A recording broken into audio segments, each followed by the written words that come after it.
China is reasserting itself in the face of U.S. intransigence. The Information Office of China's State Council held a press conference on Tuesday discussing a white paper on the Chinese government's position regarding trade frictions with the U.S. The white paper was published Monday to clarify the facts behind China-U.S. economic and trade relations, refuting the U.S.'s positions on its trade practices and recent conduct. The white paper came on the heels of a 10% tax hike by the U.S. on an additional $200 billion worth of Chinese goods.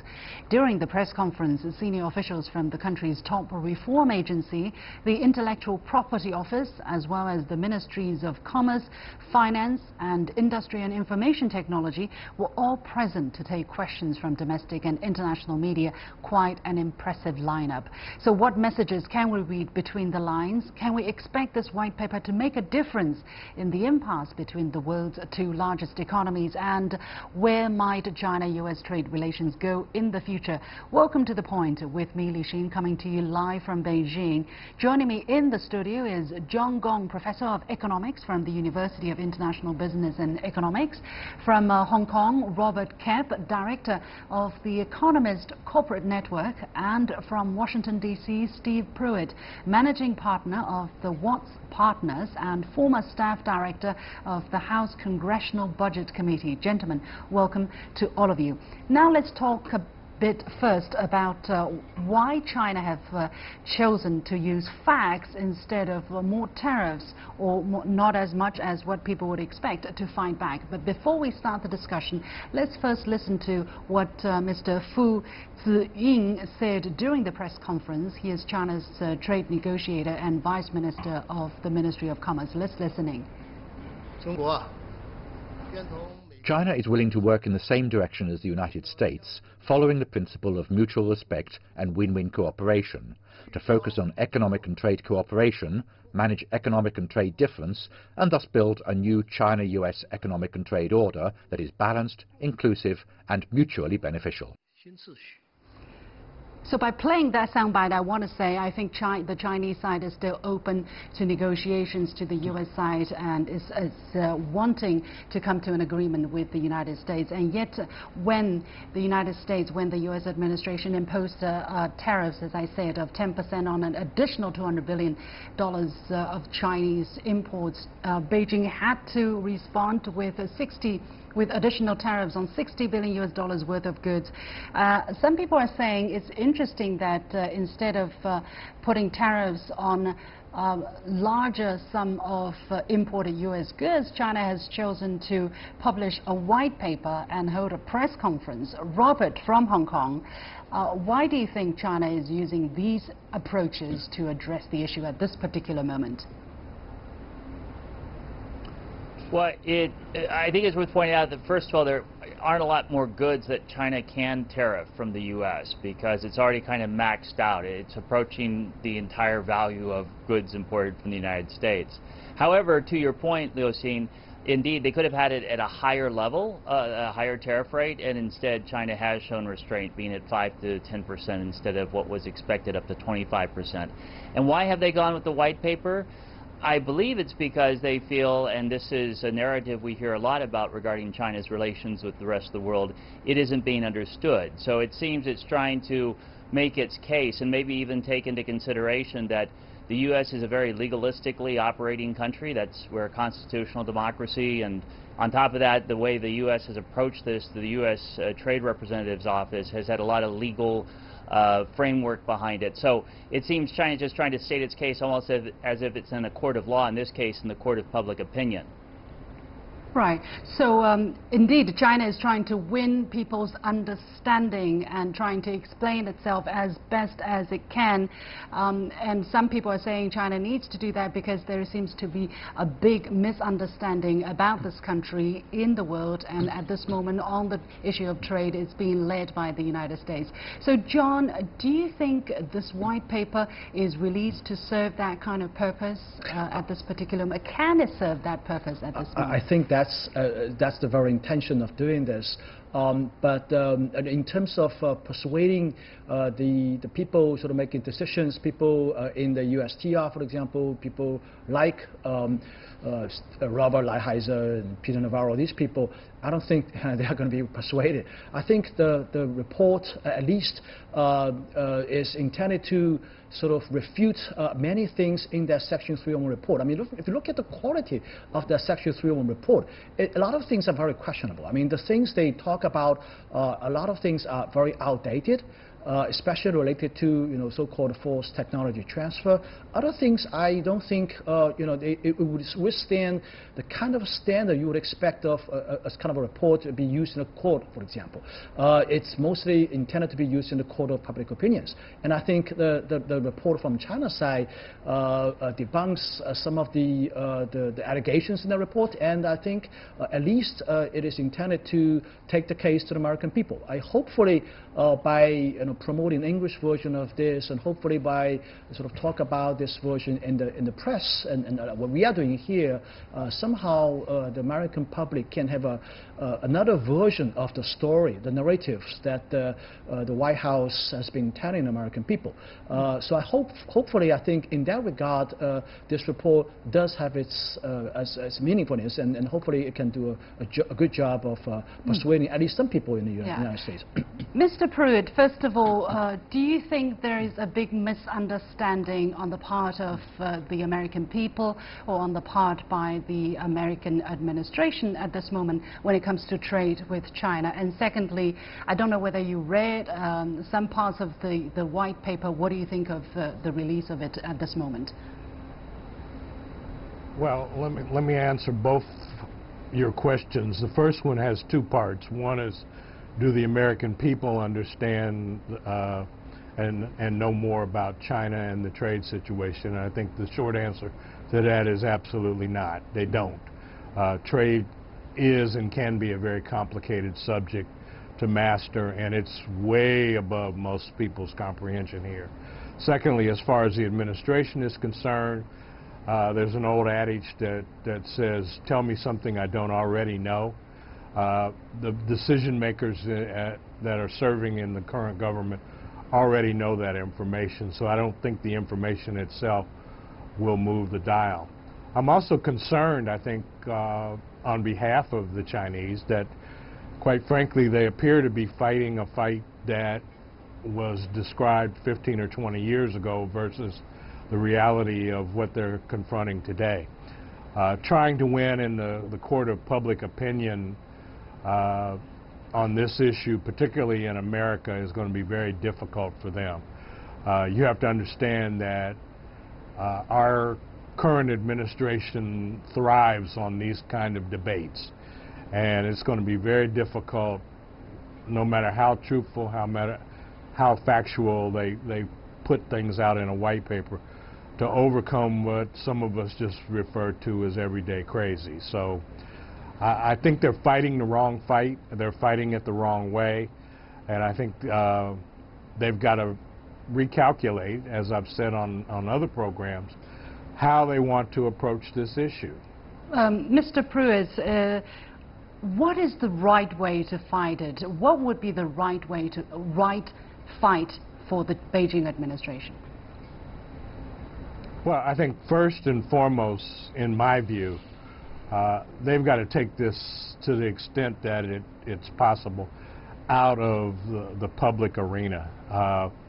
The talks, every announcement about the potential of a talk, when they're going to talk, who's coming, all of those are playing the game by the old rules. And this administration literally has thrown out the rule book and is proceeding in a way that not only the Chinese, but the Mexicans, the Japanese, the Koreans, all others are literally having to play this game day by day and figure out what is happening. Secondly, I think in terms of talks, they need to go behind closed doors and start really talking specifics behind closed doors and not in the public arena, because again, every time they have those talks, the easiest answer from this administration to the Chinese is always going to be no.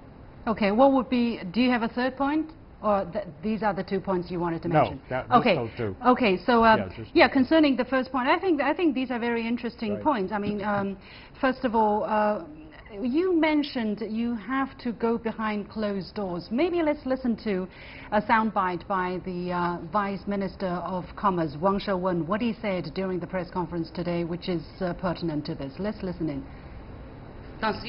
But to make negotiations effective, we should firstly base it on mutual respect and treat each other as equals. Now the U.S. has launched massive trade restrictive practices. It is like holding a knife to someone's throat. How can you have negotiations done in this way? Yeah. Well, Robert, let me go to you in Hong Kong. You know the Chinese way of thinking pretty well. How do you look at the kind of dilemma that the Chinese the Chinese negotiators are faced with? On the one hand, they do want to talk. I think they were preparing for these talks, and I don't think they want to talk in the public. They want to go behind closed doors and talk with the American counterparts. And on the other hand, the moment they're packing their luggages, the new, tariffs came down. So what do you expect them to do? Well, what you're saying, Liu Xin, is something I've heard a lot about, the frustration that's being felt in China, and I can appreciate that because there isn't a lot of clarity with this administration in particular. I think the comments that Mr. Pruitt made were very apt. You are dealing with a different administration. This is not the past U.S. presidency or any U.S. presidency. So it's not like the Obama administration, it's not like the Bush administration, it's not like the Clinton. Any administration in recent memory has not approached trade, regardless of party affiliation, the way the Trump administration is approaching it. And I really think that it's well spoken, as we were just hearing, to maybe step back and reflect on how different this administration is and then maybe recalibrate the strategy from that. In terms of who to talk to, maybe it really is just a matter of taking a lower key approach. Everything from the U.S. Embassy in Beijing to various channels, the U.S.-China Business Council, the U.S. Chamber or American Chamber of Commerce, these sorts of groups could probably be conduits for that. I think China's going to have to start getting a lot of American friends or people it trusts from the American side just to give it advice. It maybe won't solve all the problems, but it could probably get it on a better footing and start addressing the heart of the issue, which I agree. I think just the public relations move of the white paper doesn't really get to the root of what is creating these trade frictions. Okay, John, besides the role of the white paper at this particular moment, what is your comment on the need China need to go and reach out to more Americans that they trust? Well, I totally agree that this report in itself it can do very little in terms of persuading American people. I think I totally agree with Steve on this point. Now, in terms of the things Robert suggested, my guess is that these are the things they've already tried. And the problem is that they're not going to work.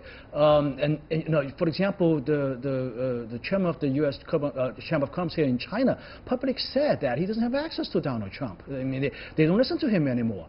And as a matter of fact, I think he was on the show, actually. He was on my show, and he expressed his frustration that he thinks President Trump actually doesn't really care much about American businesses here in China. Exactly. I mean, these tariffs, the whole trade strategy from the Trump administration is targeting China as much as corporate America operating in China. So, they don't have their heirs. I mean, they're not sympathetic towards their situation. So I think these traditional conduits, the traditional channels, are not going to work with this administration. And I think, in all honesty, there is very little the Chinese side can do to try to restart a negotiation.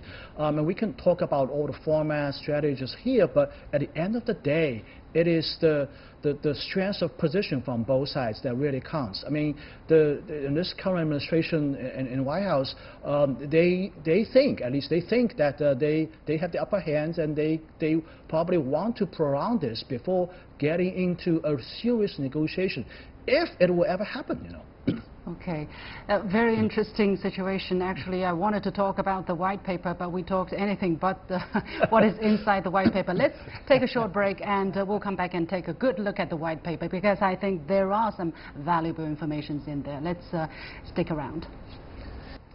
Welcome back to this special edition of The Point with me, Li Xin, and we have been talking about a press conference held earlier today on a white paper that China has released on U.S.-China economic and trade relations. And there are some very interesting facts. Some people, we might have already talked about it, but I think it is worth talking about it, even if the people in the White House might not listen to this, but I think it is still worth talking about it. For instance, this idea of whether or not China is still a developing country. Robert, what is your take? Because according to what is released in the white paper, it is said very clearly that the International Monetary Fund said, according to their statistics, in 2017, the per capita GDP of China is $8,600 US, 15% that of the United States, and 71st place ranking in the world. And by the end of 2017, there are still over 30,000 impoverished people in the rural countryside. Why do people believe such a country is already a developed country, Robert? Well, because China actually, although no one denies it's politically unified, economically it is very diverse. So, for example, this year, Shenzhen, a city that used to be just a small fishing village at the time of reform and opening up, is now going to exceed the GDP of Hong Kong. And in fact, it's the Greater Bay Area that has a lot of people excited, that's supposed to be turned into a supercluster to rival Silicon Valley, London, or Tokyo. That's just the area around what used to be called the Pearl River Delta. Beijing, Shanghai, they have very much developed world level economics. So when you think of China, you have to think of its various markets, and there are many markets in China that are quite very advanced. In fact, for example, autos, which is a big source of trade friction, China has the world's largest automobile market. That's not like a typical developing economy. So while it's strictly correct to say overall the entire nation has a per capita GDP that ranks it like a developing world economy, in fact it has very sophisticated markets, including in also not just autos but technology and so forth, that make it much more like a developed world economy. Mr. Pruitt, have you thought about this question? I have thought about it, and I have to say, I think, again, this is an argument that the Chinese are going to lose on, because trying to show pictures of Shanghai and Beijing and all the glitter and glitz, and then tell me that, you know, you're poor and you can't afford things, doesn't really connect with me, A. B, it in many respects looks like the same picture we see in America, and we don't see ourselves in America as a developing country. So I think that's an argument that may be well-founded. The statistics certainly are true in terms of the existing world measurements, but at the end of the day, again, this administration isn't playing by the old rule book. Mm-hmm. And to continue to try and force this issue using those arguments really may make for great TV in China, but it certainly is not going to play well here. No, we're not trying to make great TV for China. We're really trying to straighten some facts here, because after all, you can only persuade people with facts, right? You can't persuade them with impression. You might see glittering buildings, skylines, very nice, you know, skyscraper, high-speed railways, but China is not everywhere the same. John, what is your reaction? And can I make one more comment to you on that? And please. I think that we have a saying here in America that everyone's entitled to their own opinion, and certainly a white paper like this is a compilation of the Chinese opinion of who they are and the way they see themselves. Of course. They are not, however, generally entitled to their own facts, and I think the facts on all of this can be debated, and unfortunately having that debate defers the attention away from the ultimate goal, which is to find a successful resolution to a trade dispute that, if it continues, is going to probably end up with more issues on the Chinese side of the equation than the American side of the equation, at least in the short run. Okay. John, please address this this micro question of whether a developed country or developing country is China, and then we're going to look at the real issue according to Mr. Pruitt. Well, first of all, there's no precise definition of a developing country. So when China joined WTO 17 years ago, the rule at the WTO works in a way that a country can self-declare status, and as long as it's not being disputed by many countries in the WTO, it's accepted that way. And of course, at the time, China was indeed, I mean, by our standards, as a developing country at the time. But the American side's position is that after all these years, things have really changed. And exactly as Steve said, that if you go to Shanghai, you go to Beijing, look at these glitzy buildings, you don't have this impression that China is a developing country. And this is a kind of impression a lot of people have. Even people from the developing countries can come to Beijing and don't think this country is a developing country. Now, having said this, I want to make the point that maybe China is richer than this statistics reveals, because GDP is really about value added. It's about income, and the wealth in China is measured more than just income. I mean, there's also assets that is not included in this calculation. I mean, we know how much the housing market, the real estate market has appreciated over years, and many people here in China, especially in Beijing and Shanghai, have significant gains in that account, in the real estate account. I get your point. Yeah. Yeah. So that's probably another reason that you see lots of people, Chinese travelers, going to Paris, going to London, and going to those expensive stores to buy things, and this probably reinforces the impression that China is no longer a developing country. But having said that, we still have to admit that there are a vast number of people in China that are not like that. I mean, Beijing, Shanghai, and Shenzhen, they represent less than 10% of the population here. I mean, most of the people are still trying to make ends meet. I mean, they're probably, their salary is less than 10,000 yuan a month. Most of the people here in China, so they still have a very meager life. I mean, so from that perspective, I totally agree that I'm of the position that China is indeed still very much a developing country. But I think this issue can be put on a negotiating table with the United States in a trade negotiation. Well, I think that is exactly the reason why we need to look at the country not just in isolated spots. We need to look at the country globally, meaning don't just see an elephant as the trunk or the tail or the legs, but the elephant is the elephant, and you have to come into China. You have to see the country not just in Shanghai but also in the remote areas. Okay, let's leave this topic. I know this is missing the point here. So Mr. Pruitt was talking about don't miss the big point of trying to come to address this issue here, which could have more negative consequences for China. Robert, what do you think of the willingness, of the true intention of the United States? Do you think they're really interested in getting a trade deal with China? Well, being myself an American, I think we have to distinguish between Washington and the United States, and then further distinguish between this administration Washington under the presidency versus Congress and other branches of government. The White House, specifically, the White House. President Trump, sure. If you look at what the USTR claims against China are gearing towards, and what the tweets from the president are saying, it's that they want China to stop its economic model. They want to abandon that. They want to also bring American manufacturing back to America. That's their, end game here.